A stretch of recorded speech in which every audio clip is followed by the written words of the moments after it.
दोस्तों, मेरा नाम चंद्रमोहन है और मैं एक ट्रक ड्राइवर हूं। मुझे ट्रक चलाते हुए लगभग 20 साल हो गए हैं और इन 20 सालों में मुझे ट्रक चलाने का काफी अच्छा अनुभव भी हो गया है। मैंने देश की न जाने कितनी सड़कें देखी हैं। ऊंचे पहाड़ों की टेढ़ी मेढ़ी सड़कों से लेकर मैदानी इलाकों की सीधी चौड़ी हाईवे तक। कभी धूप में तपते इंजन के साथ चला हूं तो कभी घने कोहरे में सिर्फ हेडलाइट के भरोसे रास्ता ढूंढा है। कई बार तो ऐसे जंगलों से गुजरा हूं जहां रात को मोबाइल का सिग्नल तक नहीं आता और हर पेड़ के पीछे कुछ छिपा हुआ सा लगता है। लेकिन ट्रक चलाना सिर्फ स्टीयरिंग पकड़ना नहीं होता दोस्तों। ये तो एक जिंदगी है जहां हर मोड़ पर नया इम्तिहान होता है। दोस्तों, वैसे तो मैंने बहुत सफर किया है, लेकिन एक सफर ऐसा भी था जिसने मेरी पूरी जिंदगी को अंदर से झकझोर कर रख दिया था। वो रात इतनी खौफनाक हो सकती थी, ये मैंने कभी सोचा भी नहीं था। दोस्तों, आज मैं आपको उसी डरावनी रात की दास्तान सुनाने जा रहा हूं और ये भी बताऊंगा कि उस रात मेरे साथ क्या बीता था। आज भी जब मैं उस रात को याद करता हूं तो मेरी हालत खराब हो जाती है और वो पूरा मंजर फिर से मेरी आंखों के सामने ताजा हो जाता है। दोस्तों, एक और बात, कहानी को पूरा सुनना, क्योंकि कहानी को पूरा सुनोगे तो ही कहानी का मजा भी आएगा और जो भी बात मैं इस कहानी में बताऊंगा उसका ताल्लुक सीधा कहानी के साथ होगा। तो चलिए अब सीधे कहानी पर आते हैं। दोस्तों, ये बात आज से 8 साल पहले की है। तब मेरे साथ मेरा एक खलासी हुआ करता था। उसका नाम किशोर था। किशोर एक सीधा सादा और अच्छा इंसान था। वो मेरी हर बात को मानता था।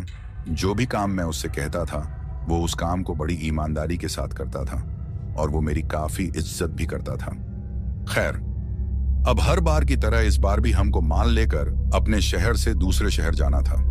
रास्ता लंबा था तो हमें जल्दी निकलना था। इस सफर में हम लोगों को पूरा एक दिन और एक रात लगने वाली थी। अब सबसे पहले तो हम माल लोड करवाने चले जाते हैं और फिर जब माल लोड हो जाता है तो मेरा खलासी किशोर मुझसे कहता है कि उस्ताद, माल लोड हो गया है। तो किशोर की बात सुनकर मैं उससे कहता हूं, ठीक है, अगर माल लोड हो गया है तो चलो फिर चलते हैं। वैसे भी सफर लंबा है और अब हमें बिल्कुल भी देर नहीं करनी चाहिए। मेरी बात सुनकर किशोर ट्रक में बैठ जाता है और फिर मैं भी ट्रक में चढ़ जाता हूं। उसके बाद मैं अपना ट्रक स्टार्ट करता हूं और फिर हम दोनों वहां से अपने सफर की ओर निकल जाते हैं। दोस्तों, हम लोग सुबह के 6 बजे अपने माल को लेकर निकल जाते हैं। कुछ देर ड्राइव करने के बाद हम लोग एक ढाबे पर रुककर नाश्ता करते हैं। उसके बाद हम दोनों फिर से अपने ट्रक को स्टार्ट करके आगे के सफर की ओर चल पड़ते हैं। दोस्तों, सब कुछ अच्छे से चल रहा था। आम दिनों की तरह वो दिन भी अच्छे से गुजर रहा था। हम दोनों सफर के दौरान काफी बातें करते हैं और फिर कुछ देर बाद हम ट्रक का रेडियो ऑन करके गानों का आनंद भी लेते हैं ताकि सफर अच्छे से कट सके। दोस्तों, किशोर जो था वो एक गरीब घर का लड़का था और बहुत मेहनती था। उसे मेरे साथ अभी 1 महीना ही हुआ था, लेकिन इस 1 महीने में उसने मेरा दिल जीत लिया था। मतलब कि मैं जो भी काम उसे देता था वो उस काम को बड़ी ईमानदारी से करता था। अब ये बात मैं आप लोगों को इसीलिए कह रहा हूं क्योंकि किशोर से पहले भी मेरे साथ एक खलासी हुआ करता था। वो काफी आलसी किस्म का था और नशे भी बहुत करता था। जब उसके नशे ज्यादा होने लगे तो मैंने उसे काम से निकाल दिया था, क्योंकि अगर आपका खलासी ही सही ना हो तो फिर आपके काम में कहीं ना कहीं घाटा होने लग जाता है। इसीलिए मैंने आपको किशोर के बारे में ये बात बताई और जैसा मैंने सोचा था, किशोर एक अच्छा इंसान है। खैर, हम लोग उस पूरे दिन लगातार सफर करते रहे क्योंकि माल को वक्त पर पहुंचाना जरूरी था और मेरे जो ट्रक के सेठ थे उन्होंने मुझसे कहा था कि अगर तुम माल को सही समय पर पहुंचाओगे तो कुछ एक्स्ट्रा पैसे वो मुझे देंगे। खैर, हम सफर को जारी रखते हैं और बीच बीच में हम लोग रुककर चाय भी पीते हैं ताकि थकावट ना हो और फिर एक ढाबे पर रुककर हम लोगों ने दिन का खाना भी खाया। दोस्तों, अभी तक सब कुछ ठीक चल रहा था, लेकिन शायद हमें इस बात का अंदाजा नहीं था कि आगे हमारे साथ क्या होने वाला है। अब काफी देर चलने के बाद शाम होने लगती है और फिर हमारे देखते देखते वो शाम रात में बदल जाती है। दोस्तों, एक और बात, मैं भूत प्रेत पर विश्वास नहीं करता था और ना ही मेरा खलासी इन बातों पर विश्वास करता था और आज के वक्त में शायद कोई भी इन बातों को गंभीरता से नहीं लेता, लेकिन कभी कभी कुछ ऐसा भी हो जाता है कि हमें ना चाहते हुए भी इन बातों पर विश्वास करना पड़ जाता है और इन बातों पर वही विश्वास करता है या तो जो इन बातों को मानता है या फिर वो जिस पर बीतती है। खैर, अब काफी देर तक ट्रक चलाते रहने के कारण मुझे भूख भी बहुत लग रही थी। हालांकि हमने दिन का खाना खाया था, लेकिन अब उस खाने को खाए काफी घंटे बीत गए थे। हम लोगों ने दिन के 2 बजे खाना खाया था और अब इस वक्त रात के 10 बजे का समय हो गया था। खैर, अब ट्रक चलाते चलाते मैं अपने खलासी किशोर से कहता हूं, किशोर, मुझे बहुत जोरों की भूख लगी हुई है। तुम देखते रहना, अगर कोई ढाबा दिखे तो मुझे बताना, ताकि मैं अपनी भूख को शांत कर सकूं। तो मेरी बात सुनकर किशोर मुझसे कहता है, उस्ताद, भूख तो मुझे भी बहुत लगी है। मैं भी आपसे ये बात कहने ही वाला था कि मुझे भी भूख लगी है। तो किशोर की बात सुनकर मैं उससे कहता हूं, कोई बात नहीं, जैसे ही हमें कोई ढाबा नजर आएगा हम दोनों खाना खा लेंगे। तो मेरी बात सुनकर किशोर हामी भरता है और फिर शांत होकर बैठ जाता है। अब हमें काफी वक्त हो गया था ट्रक चलाते, लेकिन कोई भी ढाबा हम लोगों को नजर नहीं आ रहा था। थोड़ा और आगे जाने के बाद हम लोग देखते हैं कि आगे हाईवे पर काफी लंबा जाम लगा हुआ है। बहुत सारी गाड़ियां उस जाम में हम लोगों को फंसी हुई नजर आ रही थीं। अब इस तरह उस जाम को देखकर मैं अपने खलासी किशोर से कहता हूं, अब तो बुरा फंसे, न जाने कितना वक्त लगेगा इस जाम को खुलने में। और जिस हिसाब का ये जाम है, इससे देखकर तो नहीं लगता कि ये जाम जल्दी खुलने वाला है। अब थोड़ी देर उस जाम में फंसे रहने के बाद एक आदमी हमको दिखाई देता है जो हमारी तरफ आ रहा था। अब जब वो हमारे ट्रक के पास पहुंचता है तो मैं उस आदमी से कहता हूं, भाई साहब, क्या हो गया है? ये जाम क्यों लगा है? तो मेरी बात सुनकर वो आदमी मुझसे कहता है, हाईवे पर कुछ बड़े पत्थर और ढेर सारा मलबा आ गया है और अभी तक ना तो कोई जेसीबी और ना कोई दूसरी मशीन आई है उस मलबे को हटाने के लिए। अब जब तक कोई मशीन नहीं पहुंचती उस मलबे को हटाने के लिए, तब तक तो ये जाम ऐसे ही रहेगा। उसकी बात सुनकर मैं काफी टेंशन में आ जाता हूं, क्योंकि माल का वक्त पर पहुंचना जरूरी था और जिस हिसाब से वो आदमी मुझसे वो बात कह रहा था, उस हिसाब से तो वो जाम जल्दी खुलने वाला नहीं था। मुझे काफी चिंता हो रही थी। मुझे टेंशन में देखकर वो आदमी मुझसे कहता है, आप कहां जा रहे हो? तो उस आदमी की बात सुनकर मैं अपनी मंजिल के बारे में उसको बताता हूं। तो मेरी बात सुनकर वो आदमी मुझसे कहता है, देखो, मैं भी एक ट्रक ड्राइवर हूं और मेरा जो ट्रक है वो तो बीच जाम में फंसा हुआ है। उसको वहां से वापस लाना तो इस वक्त मुमकिन नहीं है, लेकिन आप अपने ट्रक को यहां से वापस ले जा सकते हो। अब उसकी ऐसी बात सुनकर मैं उस आदमी से कहता हूं, भाई साहब, मैं आपकी बात को समझा नहीं। आप क्या कह रहे हो? मैं अपना ट्रक वापस क्यों लूं? तो मेरी बात सुनकर वो आदमी मुझसे कहता है, एक दूसरा रास्ता है जो आपको आपकी मंजिल पर जल्दी पहुंचा सकता है। तो उस आदमी की बात सुनकर मैं थोड़ा खुश हो जाता हूं और उस आदमी से कहता हूं, कौन सा रास्ता? तो मेरी बात सुनकर वो मुझसे कहता है, यहां से 1 किलोमीटर पीछे एक रास्ता है जो शॉर्टकट है और वो रास्ता इस हाईवे की दूसरी तरफ निकलता है। वो रास्ता आपको आपकी मंजिल पर जल्दी पहुंचा देगा और उस रास्ते की वजह से आपके डीजल की बचत भी होगी। अब उस आदमी की बात सुनकर मैं काफी खुश हो जाता हूं। एक तो अगर रास्ता शॉर्टकट हो और ऊपर से डीजल भी बचे तो और क्या चाहिए। हालांकि जिस रास्ते की वो आदमी बात कर रहा था वो रास्ता हम लोगों ने आते वक्त देखा था, लेकिन मैंने सोचा था कि वो रास्ता किसी गांव की तरफ का होगा और मुझे क्या पता था कि आगे जाम होगा, नहीं तो मैं वो रास्ता ले लेता। खैर, अब उस आदमी की बात सुनकर मैं उसका शुक्रिया करता हूं और वहां से निकलने की कोशिश करता हूं, लेकिन जैसे ही मैंने अपना ट्रक वापस पीछे लेने के लिए स्टार्ट किया तो तभी वो आदमी मेरी खिड़की के और नजदीक आके मुझसे कहता है, मेरी बात ध्यान से सुनो, वो रास्ता शॉर्टकट जरूर है, लेकिन कुछ सावधानी आपको बरतनी पड़ेगी। तो उस आदमी की बात सुनकर मैं उससे कहता हूं, कैसी सावधानी?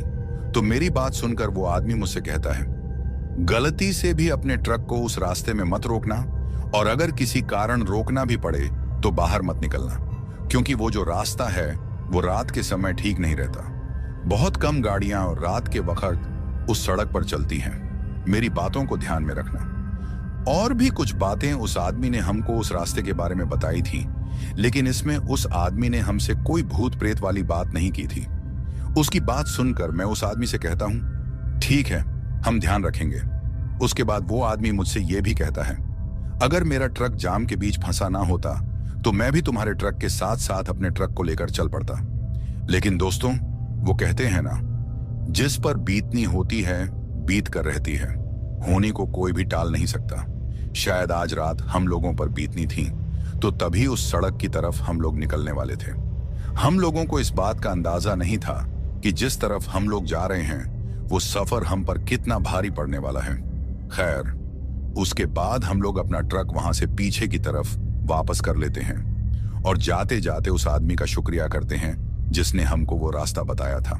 अब कुछ ही देर में हम लोग उस सड़क के पास पहुंच जाते हैं और ये वही सड़क होती है जिसका पता उस आदमी ने हमको बताया था। ये जो रास्ता था वो हाईवे से अलग होकर एक जंगल की तरफ होकर जाता था और ये बात भी उस आदमी ने हमको बताई थी कि वो रास्ता जंगल से होकर गुजरता है। हम लोगों ने बिना सोचे समझे ही अपना ट्रक उस सड़क की तरफ बढ़ा दिया। हम लोगों ने एक बार भी ये नहीं सोचा कि इतनी रात को माल से भरा ट्रक उस रास्ते से ले जाना ठीक रहेगा या नहीं। शायद जल्दबाजी ने हमारी अक्ल पर पर्दा डाल दिया था। खैर, अब हम लोग उस रास्ते पर आगे की तरफ बढ़ जाते हैं। अब थोड़ी और आगे चलने के बाद मैं अपने खलासी किशोर से कहता हूं कि किशोर, आज तो भूख कुछ ज्यादा ही लग रही है और मुझसे अब बर्दाश्त भी नहीं हो रही। तो मेरी बात सुनकर किशोर मुझसे कहता है कि उस्ताद, वो तो ठीक है, लेकिन इस रास्ते पर अब तो ढाबा मिलना भी मुश्किल है और जब तक हम लोग हाईवे के दूसरे हिस्से में ना पहुंच जाएं, तब तक तो आपको बर्दाश्त करना ही पड़ेगा अपनी भूख को। अपने खलासी किशोर की बात सुनकर मैं उससे कहता हूं कि किसी खुली जगह पर मैं अपने ट्रक को लगा दूंगा। आज हम लोग ट्रक में ही खाना बनाएंगे। वैसे भी क्या पता कितना समय हमें उस हाईवे के दूसरी तरफ पहुंचने में लग जाए। वैसे भी हमारे लिए ये रास्ता नया है और हम लोगों को इस रास्ते के बारे में उतना पता नहीं है। मेरी बात सुनकर किशोर भी मेरी बात को मानते हुए खाना ट्रक में बनाने के लिए मान जाता है। अब थोड़ा और आगे चलने के बाद हमें एक खुली जगह दिखाई देती है और मैं अपने ट्रक को साइड में लगाकर रोक लेता हूं। जिस जगह हम रुके थे वो जगह काफी खुली हुई दिख रही थी और जिस समय की मैं आपसे बात कर रहा हूं वो वक्त गर्मियों का था। ट्रक के अंदर हम लोगों को काफी ज्यादा गर्मी लग रही थी, इसीलिए हम लोग डिसाइड करते हैं कि हम लोग खाना ट्रक के बाहर बनाएंगे। जहां हमने अपने ट्रक को रोका था वहां एक पानी का चश्मा भी था, जो कि हमारे लिए सबसे अच्छी बात थी। खैर, उसके बाद हम लोग ट्रक के अंदर से गैस चूल्हा निकाल लेते हैं और सड़क के साथ ही एक जगह जिसके ऊपर हरी घास लगी हुई थी वहीं पर खाना बनाने की सोचते हैं। दोस्तों, जब कभी भी हम लोगों को देर हो जाती या फिर किसी भारी जाम में फंस जाते तो हम लोग अपना खाना ट्रक में ही बना लेते थे और ये हर ट्रक वाला करता है, क्योंकि ट्रक भी हम ड्राइवरों के लिए किसी घर से कम नहीं होता। हमारी तो आधे से ज्यादा जिंदगी इसी ट्रक में गुजर जाती है। अब रात का समय था, दूसरी सब्जी तो हमारे पास नहीं थी बनाने को। कुछ आलू बचे थे तो वही हम लोगों को बनाने थे। मेरे खलासी किशोर को खाना भी बहुत अच्छा बनाना आता था और उस वक्त भी ये खाना बनाने का काम वही कर रहा था। जब तक किशोर खाना बना रहा था तब तक मैं उस चश्मे से पानी लेने चला गया। हम लोगों ने ट्रक की हेडलाइट्स जलाकर रखी थी ताकि सब कुछ अच्छे से दिख सके। दोस्तों, एक बात और, अब जब मैं उस चश्मे के पास पानी लेने गया तो मुझे थोड़ा अजीब लगता है, क्योंकि मुझे ऐसा महसूस हो रहा था जैसे कोई मुझे कहीं से देख रहा हो। ऐसा मुझे लग रहा था। अब ये मेरा वहम था या कुछ और, मैं नहीं जानता। खैर, उसके बाद मैं उस चश्मे से पानी लेकर आ जाता हूं और फिर किशोर के पास पहुंच जाता हूं। किशोर खाना बना रहा था। दोस्तों, वैसे तो वो जंगल काफी घना नजर आ रहा था, लेकिन जहां हम लोग खाना बना रहे थे वो इलाका थोड़ा खुला हुआ था और अब उस इलाके से आगे की तरफ से जंगलनुमा इलाका शुरू होने वाला था। तो तभी उस जंगलनुमा इलाके के शुरू होने से पहले ही मैंने उस जगह पर खाना खाने का डिसाइड किया था, क्योंकि इतना तो मैं जानता था कि जंगल के बीच में रुकना ठीक नहीं रहेगा और उस आदमी ने भी हमको उस रास्ते पर रुकने से मना किया है। अब जिस जगह हम रुके थे वो जगह हाईवे से थोड़ी दूर थी, मतलब कि जब हमने ये रास्ता पकड़ा था वो उस रास्ते के थोड़ी शुरुआत में ही हम लोगों को ये खुली जगह नजर आई थी जहां हम लोग खाना बना रहे हैं। ये बात बोलना जरूरी था, क्योंकि आप में से बहुत लोग ये भी सोच रहे होंगे कि उस आदमी ने तो इस रास्ते पर रुकना मना किया था, फिर भी हम लोग क्यों रुके। तो आपको बताता चलूं कि उस आदमी ने हमसे ये भी कहा था कि वो जंगलनुमा इलाका इस सड़क पर चलने के लगभग 2 किलोमीटर के बाद शुरू हो जाएगा और वहां हमको रुकना नहीं है। इसीलिए मैंने उस जगह पर रुकना सही समझा। खैर, अब कुछ ही देर में खाना बनकर तैयार हो जाता है और फिर हम दोनों खाना खाने लग जाते हैं। दोस्तों, जैसा कि मैंने आपको कहा कि किशोर अच्छा खाना बनाता है, उसने आलू की सब्जी काफी अच्छी बनाई थी। उसके बाद हम लोगों ने अपना खाना खत्म किया और फिर अपने सामान को ट्रक में वापस डाल दिया, जो जो सामान हमने खाना बनाने के लिए निकाला था। खैर, उसके बाद हम लोग फिर से अपने ट्रक को स्टार्ट करके आगे की तरफ निकल जाते हैं। अब थोड़ा और आगे चलने के बाद वो जंगलनुमा इलाका शुरू हो जाता है। हम लोग जैसे ही अपने ट्रक को उस जंगलनुमा इलाके के अंदर ले जा रहे होते हैं, तो तभी मेरी नजर उस सड़क के साथ में एक बड़े से बोर्ड पर पड़ती है। उस बोर्ड पर कुछ लिखा हुआ था। अब ट्रक चलाते चलाते जब मेरे ट्रक की हेडलाइट्स की रोशनी उस बोर्ड पर पड़ती है, तो मुझे उस बोर्ड पर बड़े बड़े शब्दों में कोई चेतावनी नजर आती है। लेकिन दोस्तों, मैं उस चेतावनी को नजरअंदाज करके अपने ट्रक को बिना रोके ही वहां से आगे की तरफ निकल जाता हूं, जो कि मेरी सबसे बड़ी गलती होती है। काश उस रात मैंने उस चेतावनी को ध्यान से पढ़ा होता, तो वो ना होता जो अब हम लोगों के साथ होने वाला है। दोस्तों, एक और बात जो मैं आप सबको कहना चाहता हूं, और वो बात ये है कि आप में से भी बहुत से लोग ऐसे होंगे जो हाईवे पर लगी किसी भी चेतावनी को नजरअंदाज करके आगे की तरफ बढ़ जाते हैं, जबकि हम लोगों को ऐसा नहीं करना चाहिए, क्योंकि अगर कोई चेतावनी लिखी होती है तो उससे हमारा ही फायदा होता है। हम सावधान हो जाते हैं आगे आने वाली मुसीबत से। खैर, उस वक्त मैंने भी उस चेतावनी को नजरअंदाज कर दिया था, जबकि मुझे ऐसा नहीं करना चाहिए था। मैं बस यही सोच रहा था कि इस बोर्ड पर जो चेतावनी लिखी हुई है वो यही होगी कि जंगली जानवरों से सावधान रहो, वगैरह वगैरह। तभी मैंने उस चेतावनी को नजरअंदाज कर दिया था। खैर, अब जैसे जैसे हम लोग आगे की तरफ बढ़ रहे थे, रास्ता और भी सुनसान होता चला जा रहा था। अंधेरा काफी घना नजर आ रहा था और दूर दूर तक हमें उस अंधेरे में कुछ भी नजर नहीं आ रहा था। हम बस उतना ही रास्ता देख सकते थे जितना हमारे ट्रक की हेडलाइट्स हमें दिखा रही थी। उस पूरे जंगल के बीच में उस सड़क पर सिर्फ हमारा ही ट्रक चल रहा था। बाकी कोई भी दूसरी गाड़ी हमें उस रास्ते पर नजर नहीं आ रही थी। माहौल काफी डरावना बनता जा रहा था। अब जब हम उस जंगलनुमा इलाके के अंदर चले आए थे, तभी मेरा खलासी किशोर मुझसे कहता है कि उस्ताद, मुझे नींद आ रही है, मैं कुछ देर आराम करता हूं। तो उसकी बात सुनकर मैं उससे कहता हूं, कोई बात नहीं, तुम ट्रक में पीछे की तरफ जो बेड लगा है वहां जाकर सो जाओ। मेरी बात सुनकर किशोर ट्रक के पीछे लगे बेड पर सो जाता है। दोस्तों, अभी तक सब कुछ नॉर्मल चल रहा था। किशोर को भी अब कुछ ही देर में नींद आ जाती है। अब उस सुनसान सड़क पर सिर्फ मैं ही अपने ट्रक को चला रहा था। किशोर के सोने के बाद तो उस रास्ते का माहौल और भी डरावना बनता जा रहा था। अब कुछ देर तक तो सब ठीक रहता है, लेकिन फिर तभी मुझे किसी के रोने की आवाज आती है। दोस्तों, ट्रक चलाते चलाते मुझे किसी के रोने की आवाज आती है, और जो रोने की आवाज मुझे सुनाई दे रही थी वो पूरे जंगल में गूंज रही थी। अब आप में से बहुत से लोगों के दिमाग में ये बात चल रही होगी कि रात के वक्त कौन रो रहा होगा। तो आपको बताता चलूं कि उस वक्त मुझे भी ऐसा ही लग रहा था, और मैं भी यही सोच रहा था कि इस वक्त ये कौन रो रहा है। दोस्तों, वो आवाज किसी औरत के रोने की थी, और वो औरत काफी जोर से रो रही थी। ऐसा लग रहा था जैसे वो किसी तकलीफ में है। जैसे जैसे मेरा ट्रक आगे की तरफ बढ़ रहा था, वो रोने की आवाज काफी तेज होती जा रही थी। अब जब कुछ देर तक लगातार मुझे वो रोने की आवाज आती है, तो मुझे काफी अजीब लगता है, और फिर मैं अपने ट्रक को थोड़ा धीमा कर लेता हूँ। उसके बाद मैं अपने खलासी किशोर को आवाज देता हूँ। मेरी 2 से 3 बार आवाज लगाने के बाद किशोर जाग जाता है और मुझसे कहता है, क्या हो गया उस्ताद, आप मुझे जगा क्यों रहे हो, कोई दिक्कत आ गई क्या? तो किशोर की बात सुनकर मैं उससे कहता हूँ, दिक्कत वाली बात तो अभी तक नहीं है। और फिर मैं उससे ये भी कहता हूं कि क्या तुम्हें भी किसी औरत के रोने की आवाज सुनाई दी? तो मेरी बात सुनकर किशोर मुझसे कहता है, नहीं उस्ताद, मुझे किसी के रोने की आवाज नहीं आई। दोस्तों, जब मैं अपने खलासी से ये बात कर रहा था, उस वक्त वो रोने की आवाज बंद हो गई थी। उसके बाद किशोर मुझसे कहता है, कौन रो रहा है उस्ताद, और आपको किसके रोने की आवाज आई? तो किशोर की बात सुनकर मैं उससे कहता हूं, मुझे एक औरत के रोने की आवाज सुनाई दी थी। वो काफी जोर से रो रही थी। मैंने सोचा क्या पता वो आवाज तुमने भी सुनी हो। तो मेरी बात सुनकर वो मुझसे कहता है, उस्ताद, आपने जरूर किसी जंगली जानवर की आवाज सुनी होगी, नहीं तो इतने घने जंगल में कौन औरत रो रही होगी। और हो सकता है उस्ताद ये आपका वहम हो। किशोर की बात सुनकर मैं उसे कहता हूं, ये मेरा वहम तो नहीं हो सकता, मैंने काफी ध्यान से उस रोने वाली आवाज को सुना है। खैर, उसके बाद मैं किशोर से कहता हूं, कोई बात नहीं, तुम सो जाओ।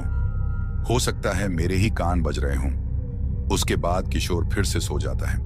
अब कुछ देर और ट्रक चलाने के बाद मुझे अचानक से ट्रक के सामने की तरफ कोई हलचल महसूस होती है और फिर मुझे कुछ ऐसा नजर आता है जिसको देखकर पहले तो मैं एकदम से चौंक जाता हूं, लेकिन फिर खुद को संभाल कर काफी ध्यान से आगे की तरफ देखता हूं। दोस्तों, अब आप लोग ये सोच रहे होंगे कि मैंने ऐसा क्या देख लिया जिसको देखकर मैं एकदम से चौंक गया था। तो आपको बताता चलूं कि मैं देखता हूं कि एक छोटा सा लड़का जंगल से भागता हुआ उस सड़क को काफी तेजी से पार करता है और फिर वो लड़का जंगल के दूसरी तरफ चला जाता है। और ये जो भी मैंने देखा वो काफी तेजी में हुआ था। मतलब कि जो लड़का मैंने देखा था वो बहुत तेजी से सड़क पार करके दूसरी तरफ जंगल के अंदर भागता हुआ मुझे दिखाई देता है। उस लड़के की उम्र यही कोई 5 से 7 साल के बीच की होगी। अब जब मैंने उस लड़के को सड़क पार करते देखा तो पहले तो मैं एकदम से चौंक जाता हूं और फिर एकदम से अपने ट्रक को ब्रेक लगा देता हूं। दोस्तों, मुझे काफी अजीब लग रहा था और मुझे इस बात की समझ ही नहीं आ रही थी कि रात के इस वक्त इस घने और डरावने जंगल में ये बच्चा आया कहां से, और अगर आया भी तो ये जंगल की तरफ क्यों भागा। उस वक्त बहुत से सवाल मेरे अंदर उठ रहे थे। अब जब मैंने उस लड़के को भागकर जंगल के दूसरी तरफ जाते देखा तो पहले तो मैं ट्रक को रोक लेता हूं। उसके बाद मैं फिर से अपने खलासी किशोर को आवाज देकर जगाता हूं। मेरी आवाज सुनकर किशोर फिर से जाग जाता है और फिर वो मुझसे कहता है, अब क्या हो गया उस्ताद? तो किशोर की बात सुनकर मैं उसको कहता हूं कि मैंने अभी अभी एक छोटे से लड़के को देखा जो कि सड़क क्रॉस करके दूसरी तरफ चला गया और काफी तेजी में वो लड़का मुझे उस जंगल की तरफ भागता हुआ नजर आया था। मेरी बात सुनकर किशोर ऊपर की तरफ हो जाता है और फिर मुझसे कहता है, उस्ताद, इस वक्त कौन लड़का होगा जिसको आपने देखा है?